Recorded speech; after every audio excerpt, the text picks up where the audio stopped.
हरिओला हरिओला ମୁଁ କ'ଣ ଦେଖୁଛି ତୁ ପୁଣି ଏତିକି ବେଶରେ ଜୀବନ ନାଟକର ଦୃଶ୍ୟ ପରିବର୍ତ୍ତନ ହେଇଥାଏ ମହାଶୟ ଗରମ ପାଣି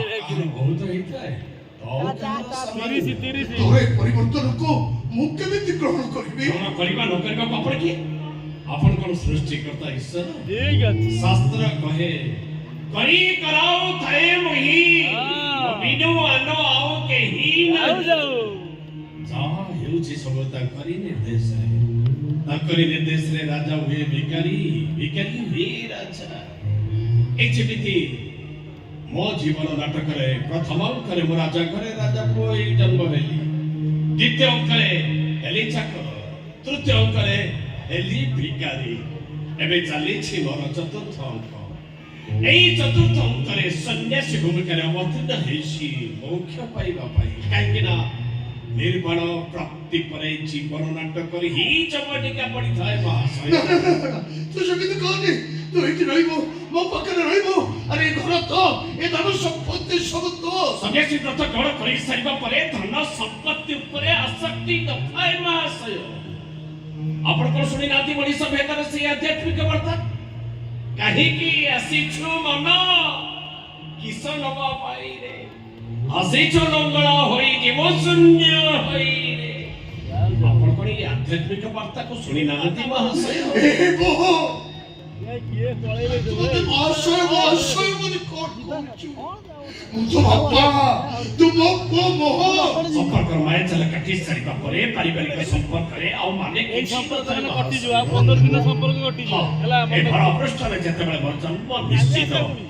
ସୃଷ୍ଟିକର୍ତ୍ତା ନାମକ ପିତା ତ ନିଶ୍ଚୟ ଅଛନ୍ତି ଆଉ ଆପଣ ଯଦି ମୋର ସେ ସୃଷ୍ଟିକର୍ତ୍ତା ପିତା ତେଣୁ ଆପଣ ତ ଖୁସି ହେବା କଥା କାହିଁକି ନା ଶାସ୍ତ୍ର କହେ ବଂଶରୁ ଯଦି କେହି ବି ଜଣେ ସନ୍ନ୍ୟାସୀ ବ୍ରତ ଗ୍ରହଣ କରି ନିଅନ୍ତି ତାହେଲେ ସେଇ ବଂଶ 21 ପୁରୁଷ ପର୍ଯ୍ୟନ୍ତ ଉଦ୍ଧାର ପାଇଯାଏ ତେଣୁ ଆପଣ ଖୁସି ନ ହେଇ ଅଧୀର କାହିଁକି ହଉଛନ୍ତି ମହାଶୟ ଆରେ ତାକୁ ଟିକେ ବୁଝା ମୁଁ ତାକୁ ଛାଡ଼ି ବଞ୍ଚି ପାରିବିନି ବୋହୁ ତାକୁ ଟିକେ ବୁଝା ଟିକେ ଏ ବନ୍ଧୁ ତାକୁ ଟିକେ ବୁଝା ମୁଁ ତାକୁ ଛାଡ଼ି ବଞ୍ଚି ପାରିବିନି ବୁଝେଇବା କଥା ମୁଁ ବୁଝେଇ ସାରିଛି ଆଉ ବୁଝେଇ ପାରିବିନି ମୁଁ ତାକୁ ମା ବେଦୁରା ତୋ ଚିନ୍ତାଧାରା ତୋ ନିଷ୍ପତ୍ତି ଉପରେ ମୁଁ ଆଦୌ ପ୍ରତିବନ୍ଧକ ସୃଷ୍ଟି କରୁନି ମୋତେ ଆଉ ଥରେ ବିଚାର କରିବା ପାଇଁ ମୁଁ ତୋତେ ଅନୁରୋଧ କରୁଛି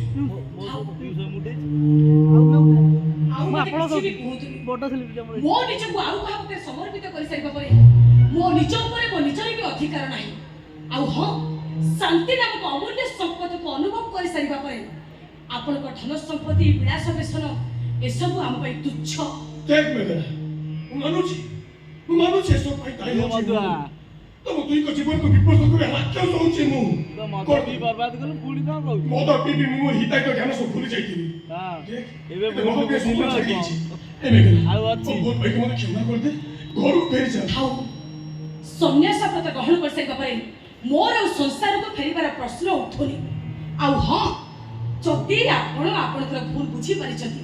ତାହେଲେ ଆପଣ ଆପଣଙ୍କ ସଂସାରକୁ ଫେରି ଯାଆନ୍ତୁ ଆପଣଙ୍କର ପୁତ୍ର ଧର୍ମ ପାଳନ କରନ୍ତୁ